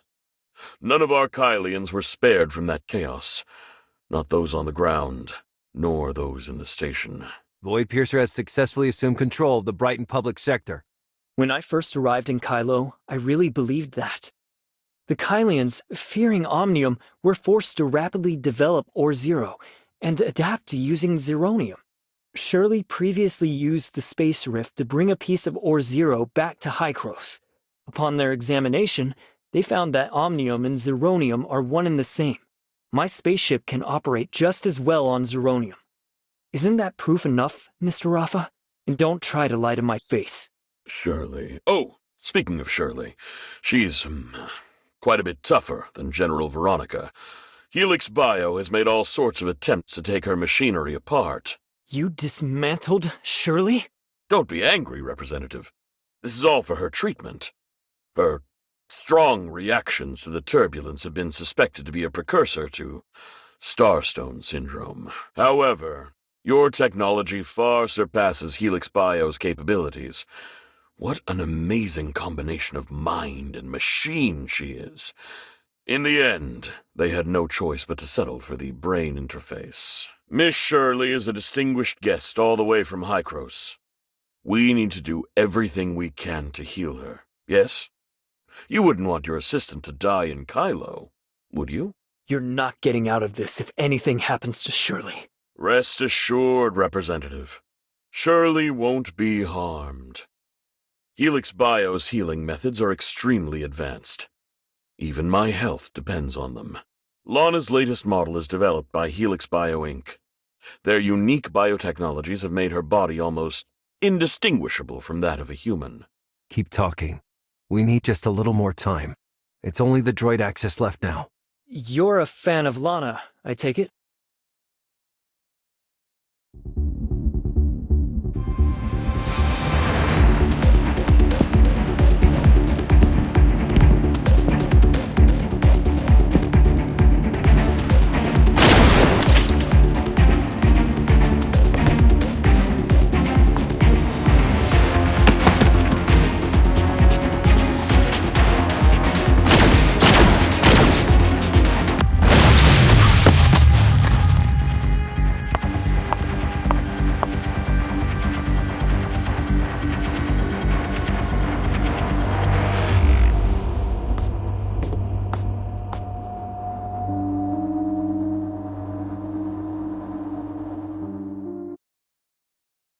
Negotiations just began, and Shirley is still in Helix Bio's hands. This isn't what we agreed on. Per the plan, if Rafa refuses to hand over Lana's root access peacefully, we'll have to crack down. We need to secure a clean resolution within 3 hours, remember? This is exactly in line with our plan. How is that remotely the case? I've only just started probing into his relationship with Lana. Don't you hear yourself? Lana is to Rafa what Shirley is to you. And Shirley is above all else to you. You wouldn't sacrifice her for anything. That renders the negotiations completely pointless. Rafa would never willingly hand over Lana's server key. This... It seems Rafa and I know you better than you know yourself. Per the plan, if the negotiations fail, we should save as much time as possible. My method is the most time efficient. 3 hours and 5 minutes gone. And counting. I'm certain that counterattacks are well underway. How much longer do you insist upon wasting our time? Don't worry. I've already made sure Shirley's safe. What Rafa said earlier was just to get under your skin. He was trying to steer the negotiation his way. General Veronica, although this Rafa is a machine puppet, it isn't necessarily being remotely piloted. I believe it's very likely Rafa himself. You've known all along that Rafa is a mechanical puppet? No, I didn't know. But there have always been these subtle, unnatural things about Rafa. Instinctually, something was off about him, but I just couldn't decipher what. For instance, there have been 4 attempts on his life. Though the assassins were direct and he sustained life-threatening injuries on 2 occasions, he always manages to recover within a week. Because he chose to abandon his physical body? He seeks to obtain Shirley's secrets about the Angel of Clemency. Likely as a guide to further merging human consciousness with machinery. Is his consciousness intact? Did we just destroy Lana's key with those bullets? And by the way, did you just find something? It's the chip from that puppet. It was buried in his head.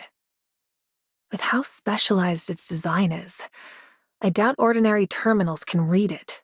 The chip is merely a vessel for his consciousness. Lana has ensured his true data source has escaped to an alternate location. That's where Lana's server must be hidden. Minister Nanto, how many people heard those gunshots just now? I had Droid Tom submit a fault report. Anyone who heard the gunshot will assume it was just a circuit failure. Well handled. The press conference will proceed as scheduled in 3 hours, with both the diplomatic representative and I in attendance. As planned, I'm counting on you to handle everything outside this meeting room until then. I'll ensure the plan is executed smoothly. Even if a few reckless people or troops try to interfere, it won't amount to anything. Diplomatic representative, the Brighton zone is currently under Void Piercer's control. Have you found any leads on Bagus and Shirley? Nem's got a lot on her plate right now. Why not take this opportunity to play to your strengths and interrogate Helix Bio's executives? Thank you for the suggestion. I expect to hear of your successes at the press conference.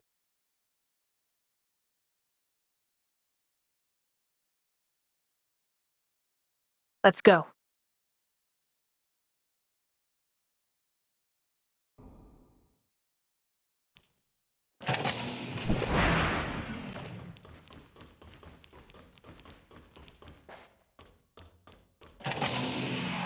There. He should have escaped that way.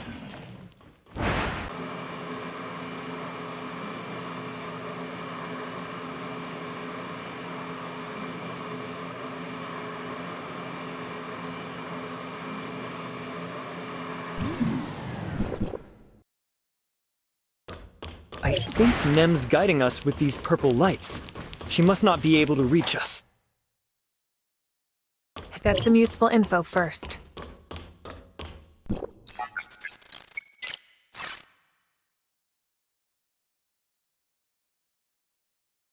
The real Rafa was frozen. He's really just a digitized consciousness?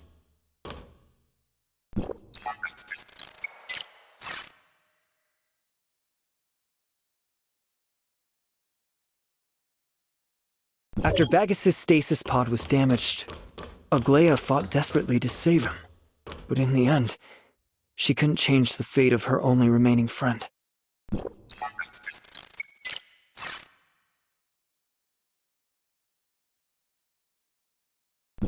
The pod's missing.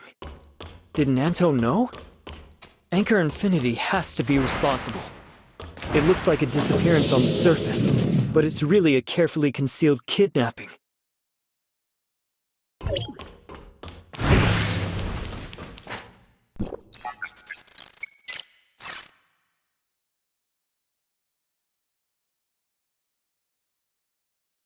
Is this about my community service at Brighton Prison?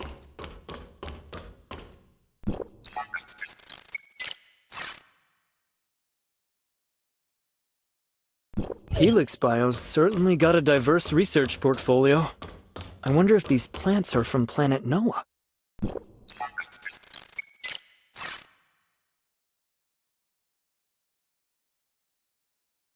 This is the research aimed at extending Rafa's life, right?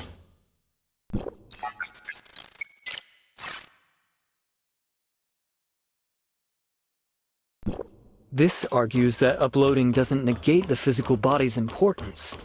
Consciousness needs a vessel, and if that's damaged, so is consciousness.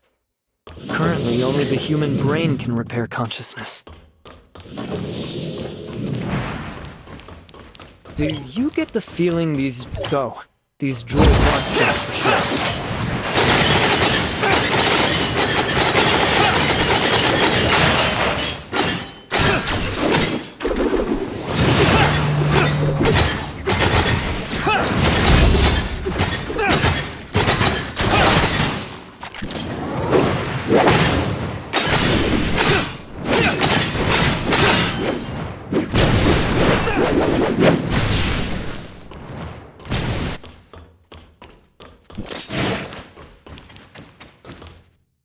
So, it was here all along. Wait, are these spare parts for Rafa? What are you so surprised about? He's a droid. Aren't his so-called treatment and health checks just mechanical upkeep? This is just too unsettling. Best to think of them as toys if you're that frightened by them. We need to find the control device for the cryo chamber as quickly as possible. This looks like the control panel for the cryogenic chamber. It's definitely got Rafa's name on it. Should we cut the power? No. This room is far too secluded. If we cut the power, the emergency power supply will activate. It could even trigger the alarm system. We need a plan that won't trigger the security, and— The chip! I got this from the cyborg Rafa, and it looks like it fits the slot on this controller. Give it a go.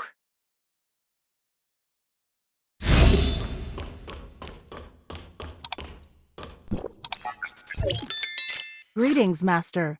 Welcome to the Lana Consciousness Management System. Please select a function. Please unlock this feature using your iris or password. I forgot my password.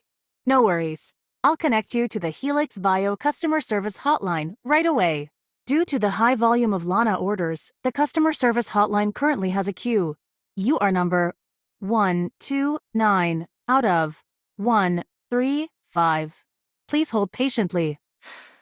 Forget it. It's not going to happen. Sure. Is there anything else I can help you with? No. Thank you. You're welcome. Have a wonderful day. Did you just thank her?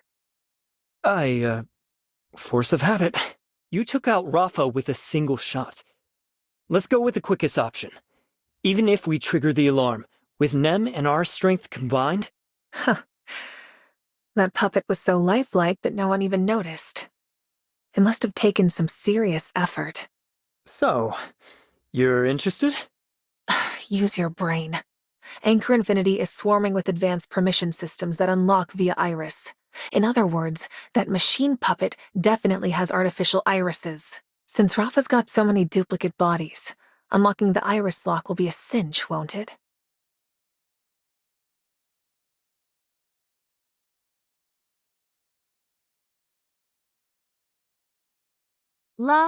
Nah. It's unlocked. Consciousness repair and editing system has been activated. The researchers at Helix Bio Inc. have really been slaving away here. Do you think we can find Lana's server key and address in this consciousness chip? From what I understand about consciousness, human memory isn't like a search engine. You can't just browse through it at will. Nem can only hold out for so long. If Lana returns to the Brighton zone, we'll lose all droid control. Understood. First come the server address and the key. We'll handle the rest later. Let's install the consciousness chip. It'll make conversation easier.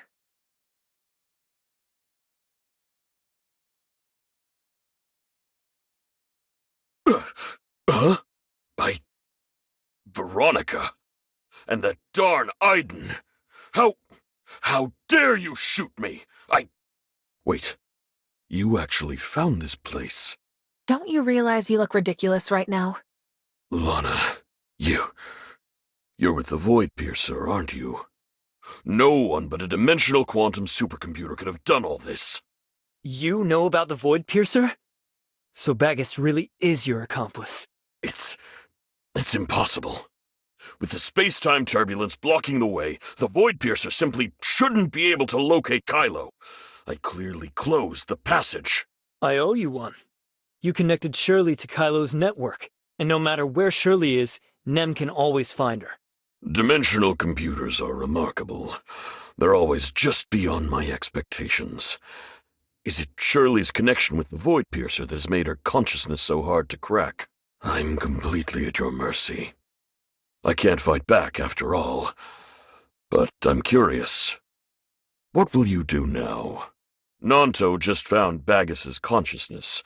Shirley helped him locate Helix Bio's consciousness warehouse.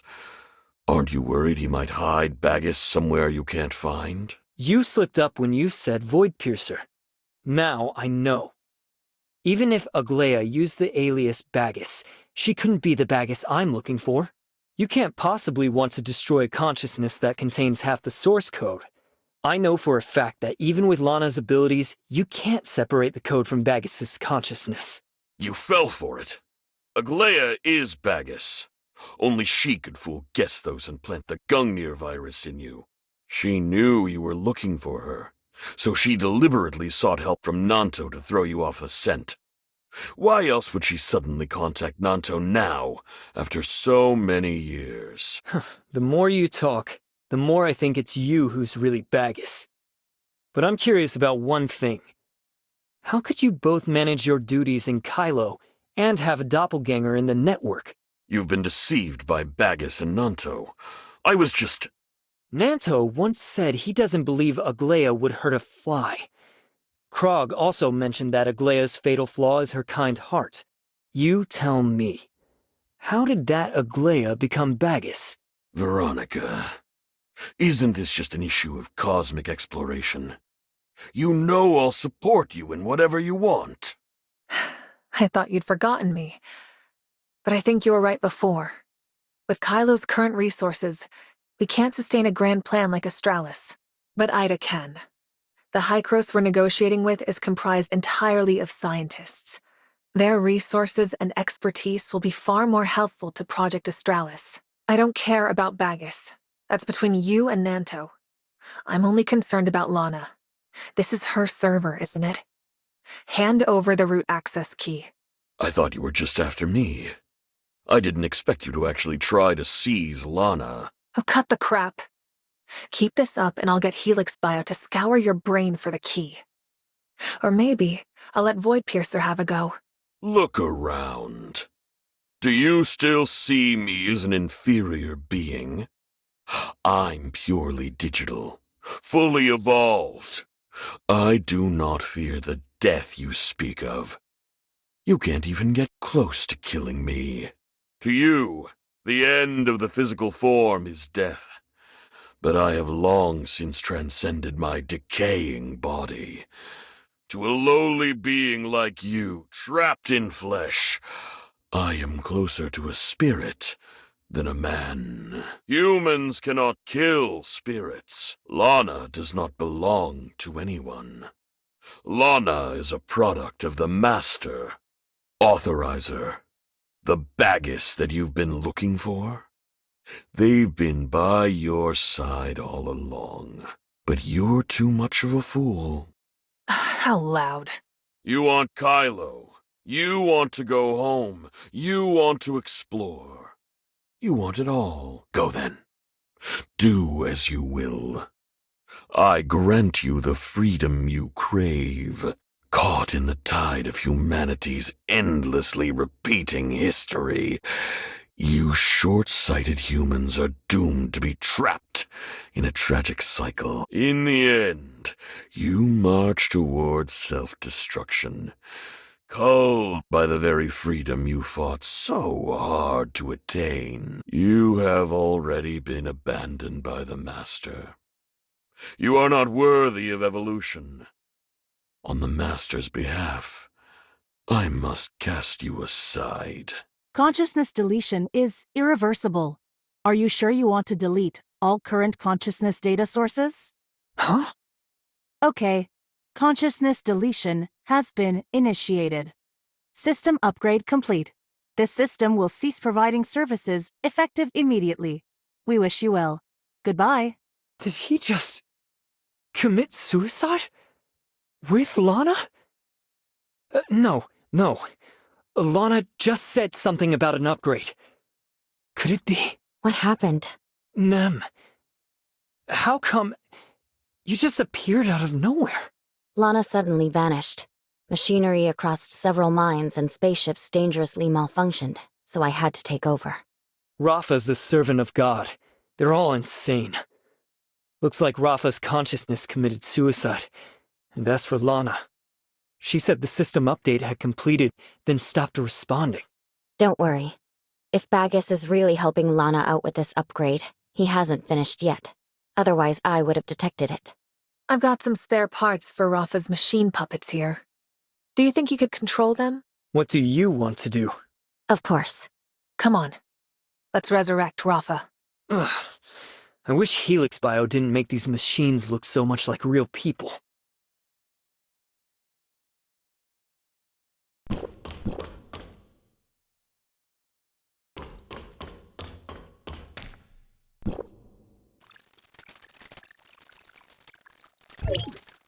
This Helix biotechnology is pretty impressive. Can't you imitate his voice? I'll try.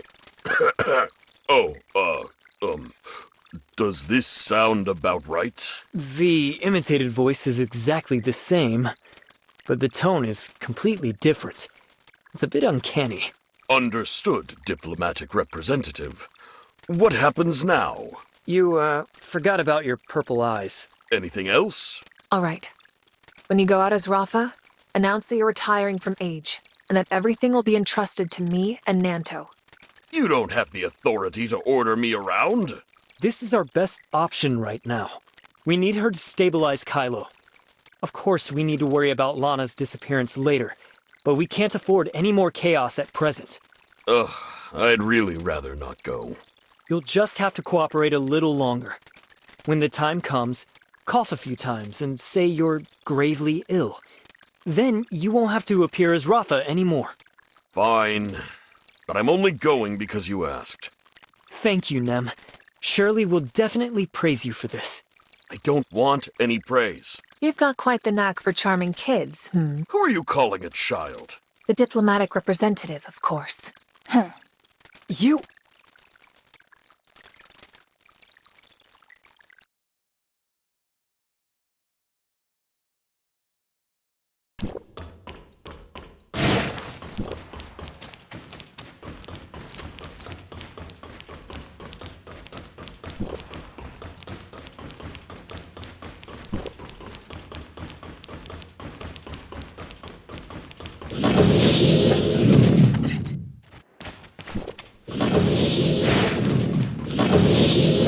Let's head to Anchor Infinity first. Nanto is awaiting our report.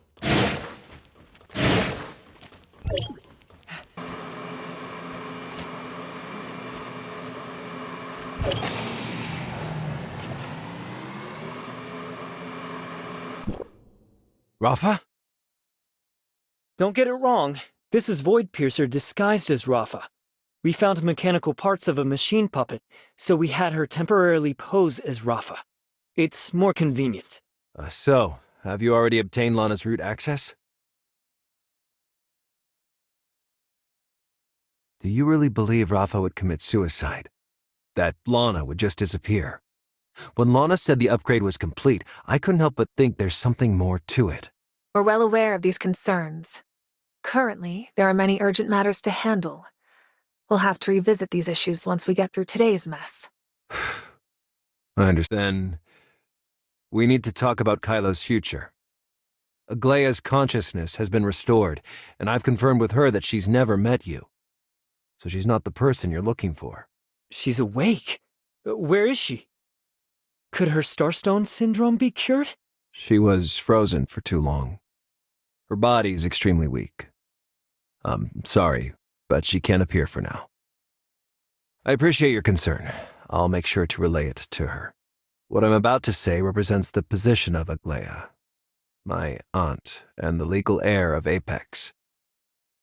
The Apex businesses that Anchor Infinity seized must be returned to Apex. Ore Zero Mining, RoboCore Inc., and Voyage Innovations are all closely tied to Project Astralis. The Hope Fleet will assume full control, but it will temporarily remain under the Anchor Infinity in name only. Astral Harvest, Helix Bio Inc., Echo and others will all be handed back to Apex. I believe Helix Bio's research will help in treating Miss Aglaya. RoboCore Inc. used to be a subsidiary of Apex, and played a crucial role in my aunt's work developing Lana. I won't just give it up like that.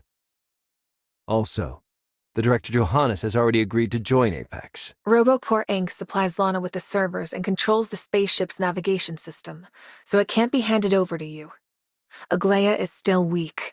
Wait until her body recovers, and I will negotiate with her in person. I agree. We should wait for Aglaya to recover before discussing those details.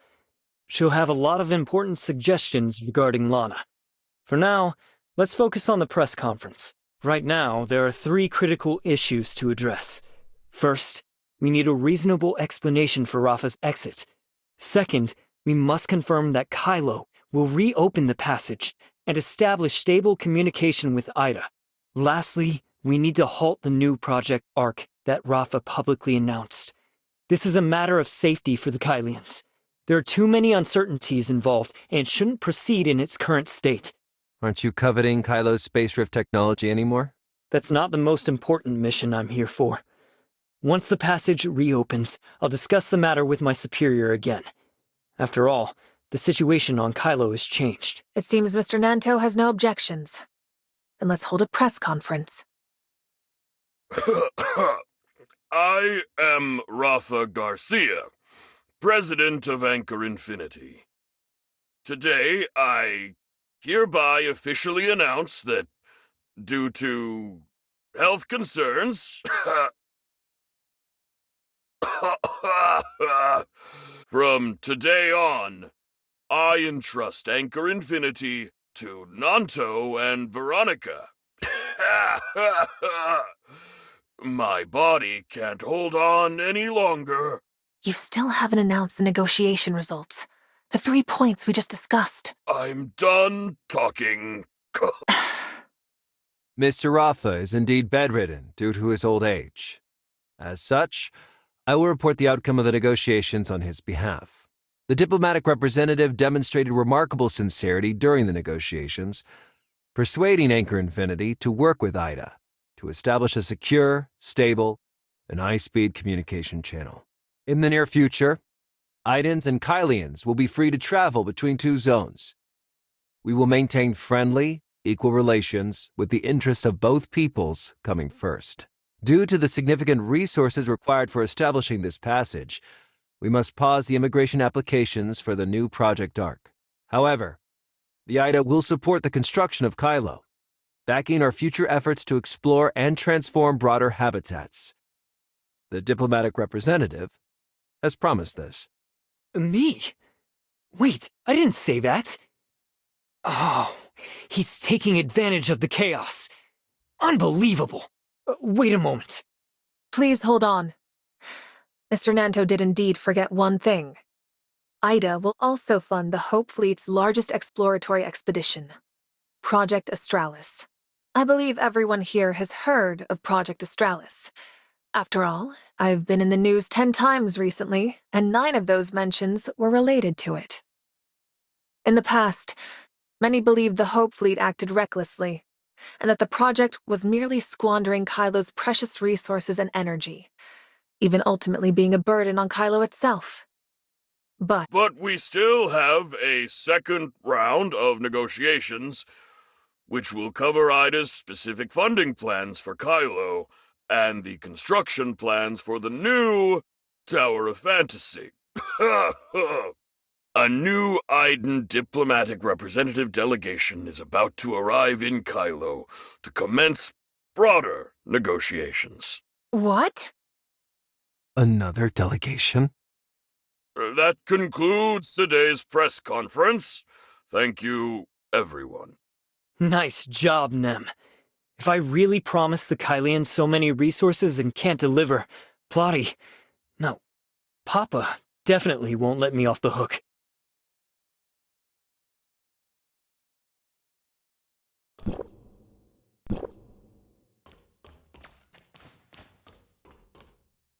At last, I get to see Kailo in person. Hello, I am Plotty, an authorizer of Hykros. Authorizer, thank you for all your hard work. I'll handle what comes next. You can rest now. I thought Nem was only bluffing back then. I didn't expect you to actually show up. And so It's all thanks to Void Piercer. After she took control of all the equipment in Kailo, she immediately restarted the space rift and told me to come assist. That request for a second round of negotiations just now, it came from you? Yes, the authorizer departed in too much haste and is not a professional diplomat, so they may not have fully understood their responsibilities. You cunning Idans. You've outwitted us. Given Kailo's situation, even if Ida is in poor shape, what we're about to do should rightly be called assistance. It's not a good place to talk. Let's head inside.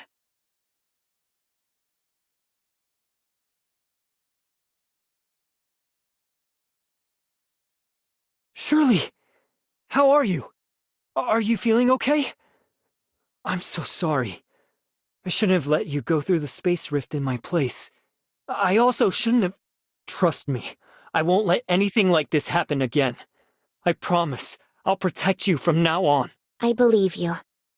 Nem told me everything you've been through. You did everything you could. You're carrying so many burdens. It's not your fault. Why don't you explain to me how Nem became like this first? Do you recognize her?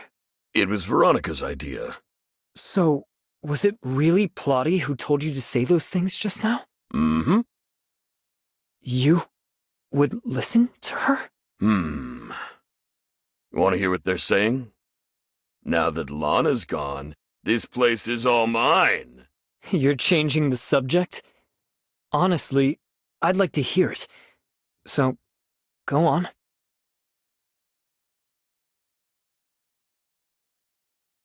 Surrender the space rift technology and cooperate with us to construct the Tower of Fantasy.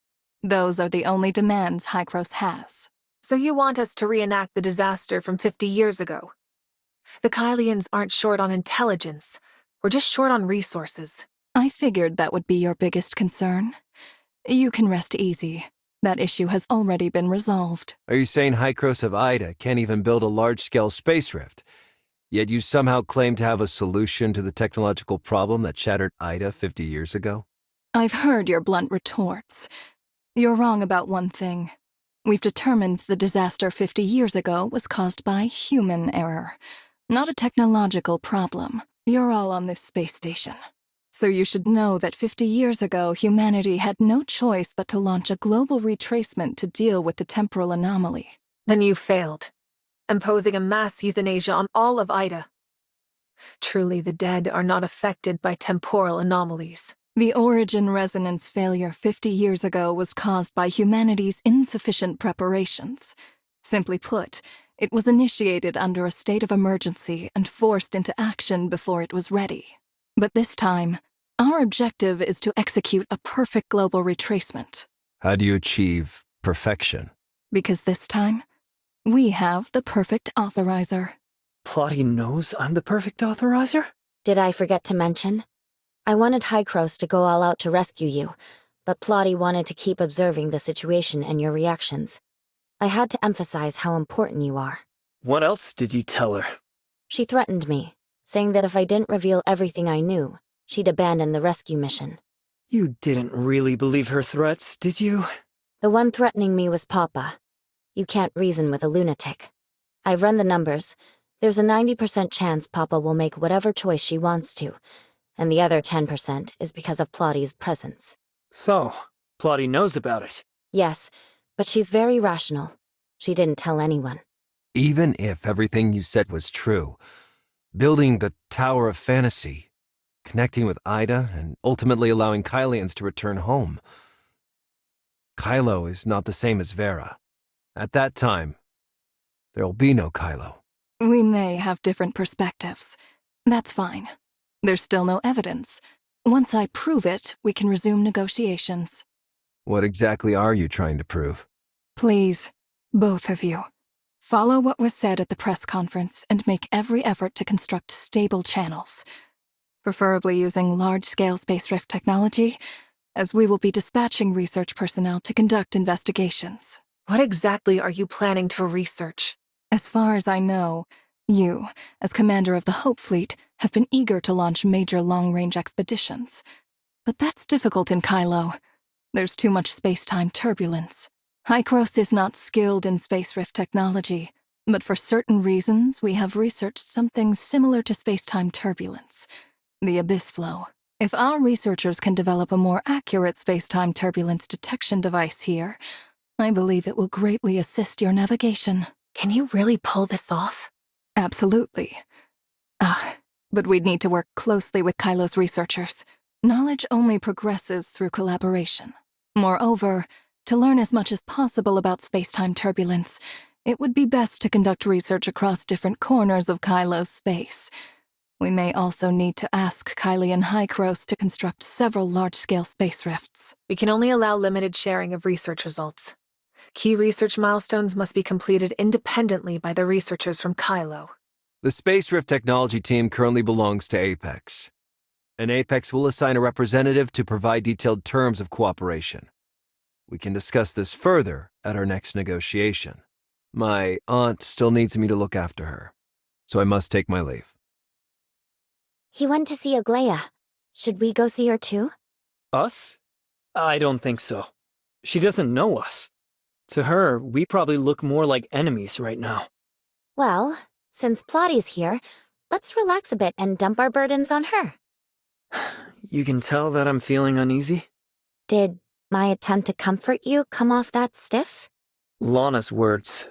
Upgrade complete. They scare me. I've searched all of Kailo, but Lana has vanished completely. The only place I can't reach right now is planet Noah, because it's surrounded by space-time turbulence. She's surely hiding there. For now, we can leave everything to Plotty. We won't be able to get anywhere near planet Noah until her space-time turbulence detection system is finished. I want to have a chat with Plotty once she comes out.